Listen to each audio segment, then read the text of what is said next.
When one of my clients invites me into their home, I like to do what I call a walkthrough. This is when I'll look at the clutter with them and ask questions about it. Really, I'm just trying to understand the clutter better. And if I notice that my client has sentimental attachments to one particular room or a category of one thing, you know what I never do?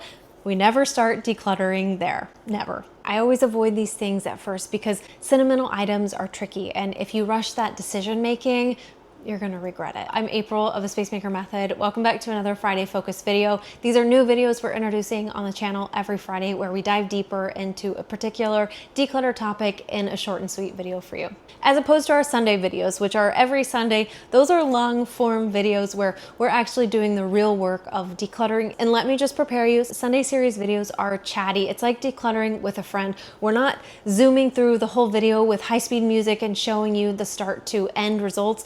No, we are going through the whole process. It's slow, it's fun. We try to laugh and have fun. We want you to feel like you're there doing all the real work with us. So those are still every Sunday at the same time. Now onto the video.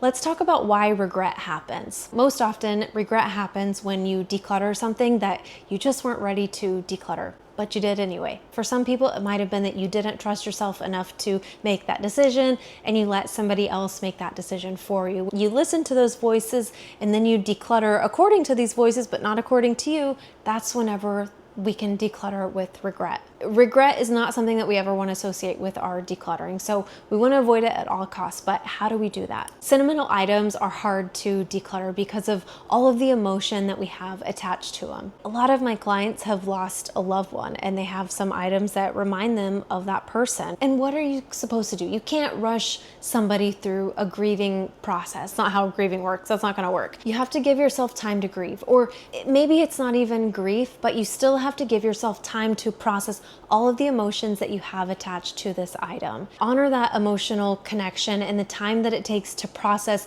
how you feel. You might even decide that you want to keep it in the end, and that's okay, or you might decide that you're ready to let it go. But give yourself time so that you can make a confident decision when you feel ready, not when anybody else feels ready, when you feel ready. Over the years, with items that have been handed down to me from my grandparents, I realized that not all emotional connections to these heirlooms are created equal, that some are stronger than the other. What my husband and I have done is we've been very intentional about the items that we have kept, and we've kept only the ones that hold most of that emotion to us. Those items actually shine more because I have less of them in my house. So on the community page, I posted a photo the other day of Izzy on the orange blanket from my Nana. And that's one of the things that I really wanted to keep because it was really special to me. And now whenever I go into our library and I see that there, it just makes me so happy. It's kind of like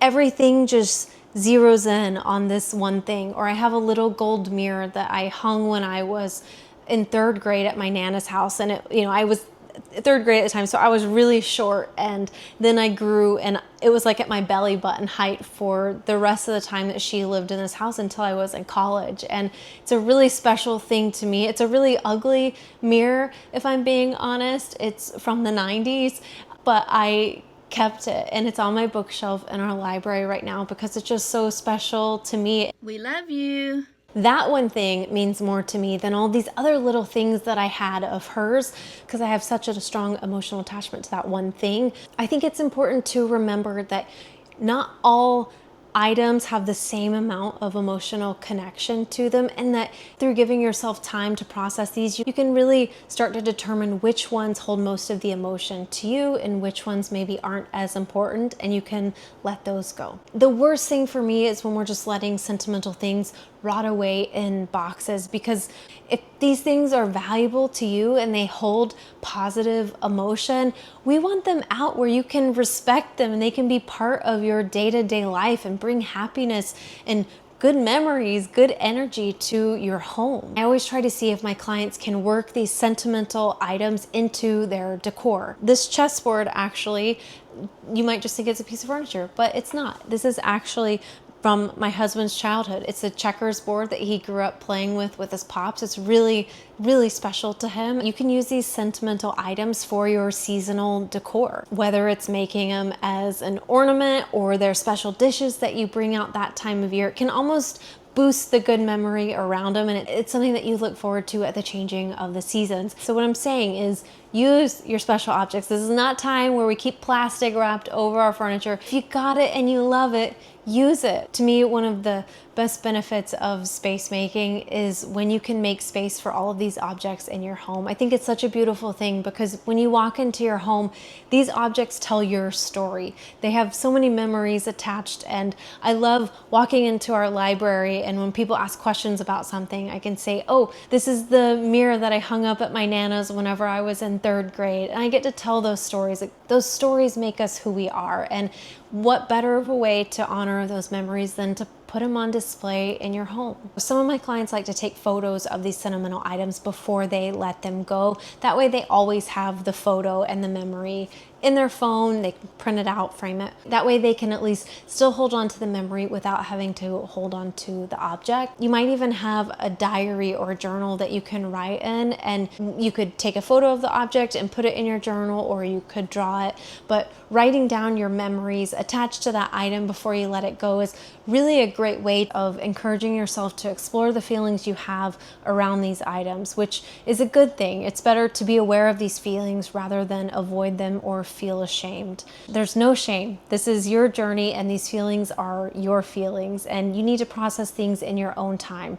That's the only way to do it. If you're just decluttering boring items like USB cables or electrical cords, like, the stakes aren't as high, but when it's these sentimental items, it's best to just wait and process the item in your own time. But for those really important decisions, you need to work up to them. For most of my clients, on day one, their declutter muscles are weak, and my clients are usually feeling really overwhelmed. They don't know where to start. They don't know what to do. And if we start with the sentimental items right away, they're going to probably hate me, and it's going to be a very slow, tedious process of going through these things. What I like to do instead with many of my clients, you'll see this in a lot of our Sunday series episodes, is start with quick wins. This is going to give us a lot of little victories, and most importantly, it's going to help my clients transition from that sense of overwhelm and slowly start to feel a little more confident in their space and in their decision-making abilities. Especially with Chelsea's series that's airing right now,